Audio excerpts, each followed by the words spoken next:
Philadelphia Eagles. Some stories in the NFL go far beyond statistics, contracts, or depth chart position. They are about identity, belonging, and everything that connects a player to a city, a locker room, and a fan base. And few stories on the Eagles roster represent that better than Jordan Mailata's. When you look at Philadelphia's current roster, there are plenty of good players, plenty of stars, and plenty of recognizable names. But there are very few who so clearly symbolize what it means to be built inside a franchise. Mailata didn't arrive as a finished product. He didn't arrive as a safe bet. He didn't even arrive as an experienced football player. He arrived as an unlikely project, almost experimental, coming from Australia with a rugby background and virtually no football experience at all. Today, at 28 years old, Jordan Mailata is an all-pro. He's one of the best offensive linemen in the NFL. He is an anchor of the Eagles' offensive line.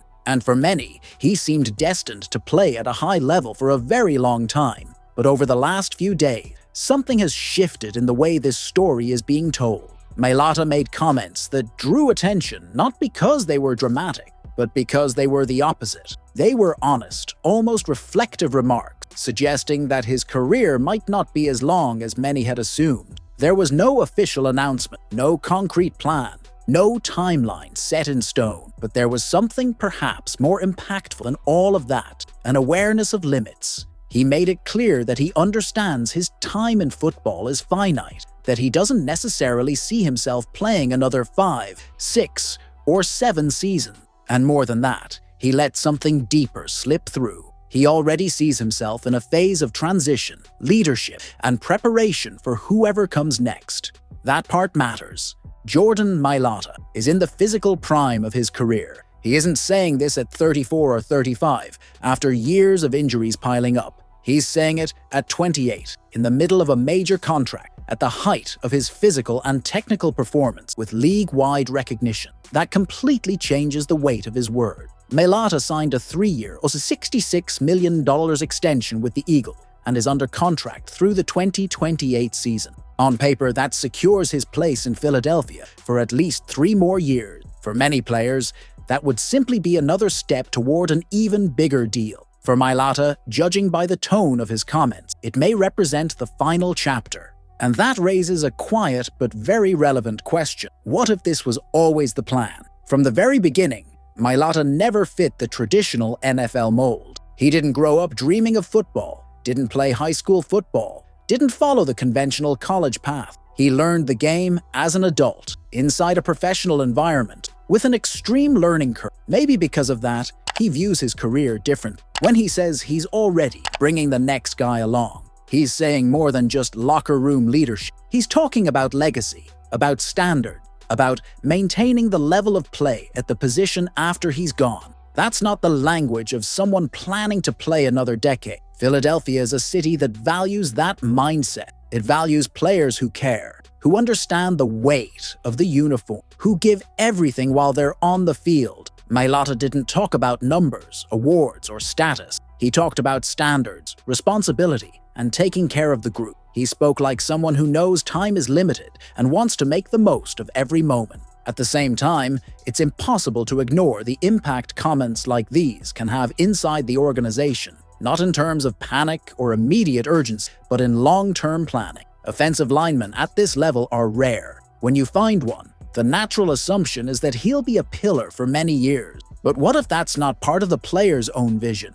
Mailata made it clear that he wants what's best for the group, that he wants to prepare whoever comes next, that he understands the standard required to play in Philadelphia and wants to ensure that standard continue. That mentality is valuable, but it also sends a clear signal. He isn't attached to the idea of playing until his body completely gives out. That brings us to another important factor, the physical toll of the position. Offensive line play isn't glamorous, it's constant contact, collisions on every snap, and wear and tear that accumulates week after week. Even players who look physically dominant carry a heavy load in their bodies. Mailata knows this, and he may know it better than most, precisely because he entered the sport later and without romantic illusions about it. He doesn't sound tired, he sounds aware. And in the NFL, awareness sometimes leads to decisions that surprise fans. As things stand today, nothing changes. Mailata remains a central piece of the offensive line. He remains the unquestioned starter. He remains one of the best in the world at his position, but his words shift the emotional context. They change how the future is perceived. They may even change how the franchise begins to think about succession. It's no coincidence that he mentioned bringing the next guy along. That suggests there is already internal movement toward development, observation, and preparation. Maybe not for tomorrow, maybe not for next season, but for a future that, for the first time, feels more defined than uncertain. And here is the core of this entire story. This isn't bad news. It may feel uncomfortable. It may be unexpected, but it isn't negative. On the contrary, it shows a player who is extremely mature, who understands the privilege of playing in the NFL and doesn't want to waste a single moment. It shows someone who isn't disconnected from the physical reality of the sport. It shows someone who values the collective more than personal longevity. Philadelphia has always had a special relationship with players like that. Players who don't treat the franchise as just another stop in their career, but as a responsibility. Mailata fits that profile perfectly. Still, questions naturally arise. Will 3 more years really be the end? Will he change his mind? Will his body continue to respond so well that the desire to keep playing outweighs everything else? All of that is possible. Players change perspective. Football changes. Life changes. But the simple fact that this conversation exists at all is significant. Most players avoid talking about retirement while they're still at a high level. They avoid even thinking about it publicly. Mailata didn't.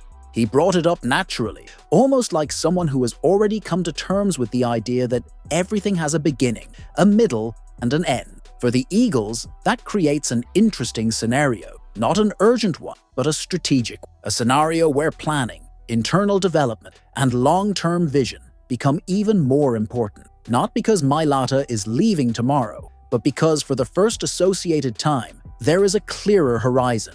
And for the fan base, it reinforces something that often goes unnoticed. Appreciate it while it's happening. Appreciate Jordan Mailata while he's on the field, dominating opponents, protecting the quarterback, and elevating the offense. Appreciate it because stories like his aren't common. They don't repeat easily. The Australian rugby player who became an All-Pro in the NFL isn't just a draft curiosity. He's an example of work ethic, adaptation, and mindset. And perhaps because of that, he knows exactly when the time to walk away will come. Nothing is decided. Nothing is locked in. But the message is out there. Mailata doesn't plan to play forever. He plans to play well while he plays. And that says a lot about who he is. Now the question becomes how you view it. Do you see these comments as a warning sign for the future of the offensive line? Or do you see them as the reflection of a mature, self-aware player committed to leaving behind a strong legacy? Because one thing is certain, when Jordan Mailata speaks, it's never by accident. And when a player of that caliber starts talking about the end, even if it's still far away, it's worth listening closely.